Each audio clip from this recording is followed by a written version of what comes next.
Hi guys! Welcome back! For today's recipe, we're cooking up a super comforting dish, ang sinabawang isda gamit ang ulo ng yellowfin tuna. Perfect itong ulamin sa maulan at malamig na panahon.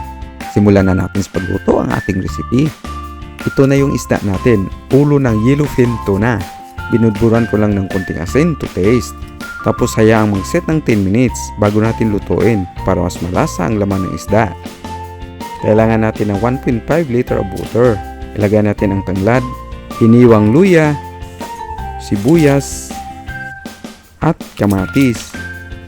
Buksan lang natin ang apoy at takpan ito. Pakuluan muna natin ito ng ilang minuto. Pag kumukulo na ang sabaw ng kagaya nito, buksan lang natin at ilagay ang isda. Timplahan na natin ng salt.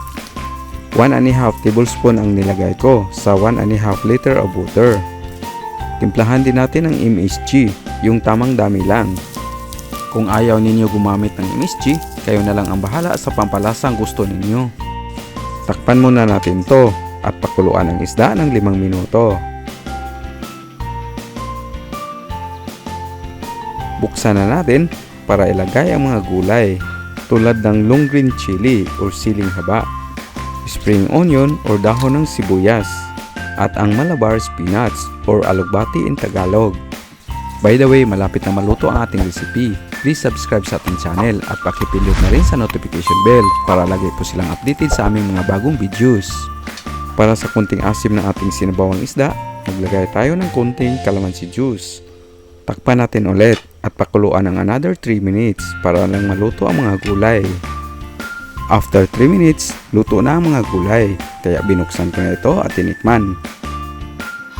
At sa pagtikim ko, wow, ang sarap!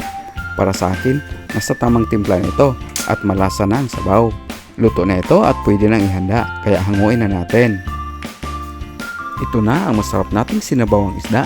Kung gusto mo ang ganitong ulam, subukan mo ang ating recipe. Sige, magluto ka na! See you on our next video. Thank you.